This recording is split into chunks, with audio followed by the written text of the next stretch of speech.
The work of a mature human being is to carry grief in one hand and gratitude in the other.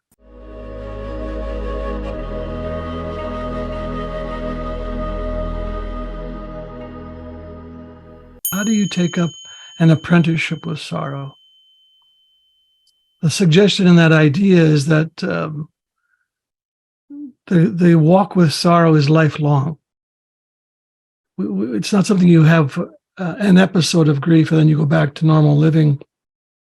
Grief is around us all the time, constantly swirling around us on filaments of sorrow. So how does one stay open to the world and stay open to your own life if that energy is moving around us and we don't know how to metabolize it? So that's what I'd like to talk to you about today. And what we begin typically when I teach, when I work with people, is to begin with poetry. The poets seem to have had a capacity to distill truths that are very difficult for us to express concisely. And in my work, I often teach that the work of a mature human being is to carry grief in one hand and gratitude in the other, and to be stretched large by these two presences in our life. If we only choose one or the other, it doesn't work. If we only choose grief, after a while, our hearts will become bitter, and we won't know how to stay soft and warm to the rest of life. But if we only choose gratitude, we lack a certain depth of compassion for other people's experiences of suffering. But when we bring them together, they form the prayer of life. And when you begin to look at grief and gratitude, you see that their sister is there almost all the time, instantaneously, simultaneously, side by side. So that's what I'm hoping. And this poem by Mark Nepo speaks to his version of this grief and gratitude. It's called Adrift. He says, "Everything is beautiful, and I am so sad. This is how the heart makes a duet of wonder and grief. The light spraying through the lace of the fern is as delicate as the fibers of memory forming their web around the knot in my throat. The breeze makes the birds move from branch to branch as this ache makes me look for those I've lost in the next room, in the next song, in the laugh of the next stranger. In the very center, under it all, what we have that no one can take away, and all that we've lost face each other.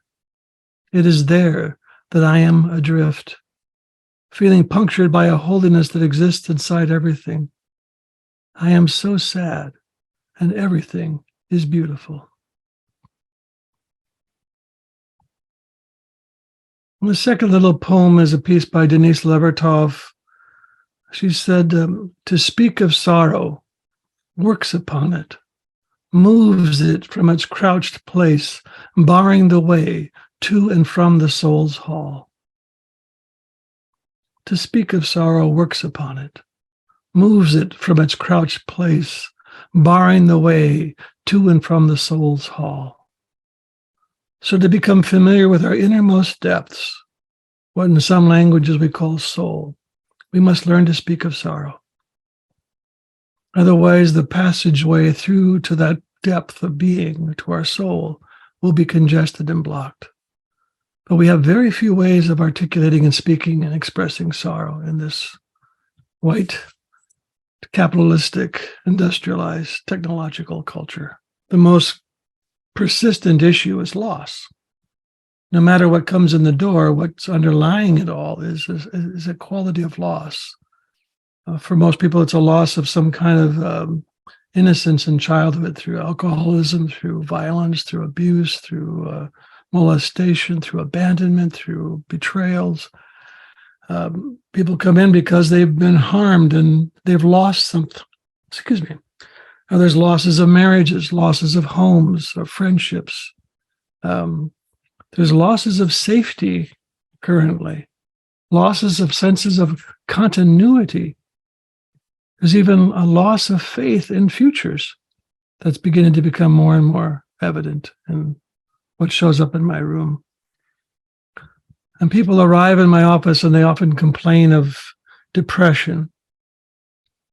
But as I listen to them, what I'm hearing more is oppression.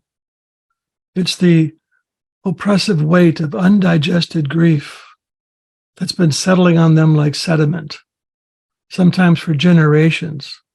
Much of the grief that we carry is not ours. Much of it is inherited. Much of it's been absorbed from culture. So much of what we're dealing with, the weight of what we're holding and what we're carrying, has come from places beyond our own experiences of loss and suffering.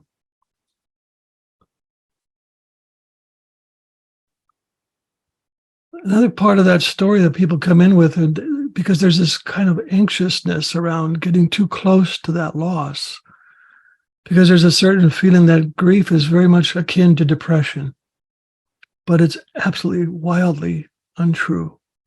Grief is feral. Grief is alive. Grief is potent and cannot be domesticated. It is a wild energy.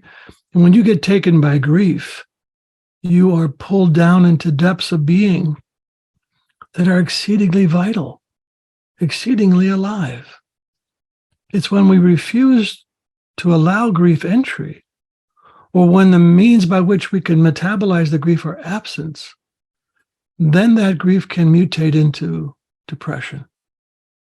But grief is not depressing. Grief is difficult. It's a hard guest to entertain. But it's one that none of us on this screen or anybody you will ever meet on the street will be spared from. So if we don't have much of an understanding or an education in sorrow, when it shows up at our door, we do not know how to respond. We try to increase the capacity of the bolt to keep it out. But we don't know how to welcome it in and befriend it, which is what the apprenticeship is about. So in the mid-90s, I began training in ritual practices and began to see the profound impact that ritual process has on helping us move with grief, how to keep grief moving. It's not meant to be a static presence in our lives, not something static or solid, but something that's fluid and moving constantly in and out of us. And what I noticed in the process of grief rituals, which I've been now offering for 25 years, is that something in the ancient mind, the archaic psyche, was expecting this kind of process to be given to us to help us keep the current of sorrow moving, which also keeps us in the currency of joy.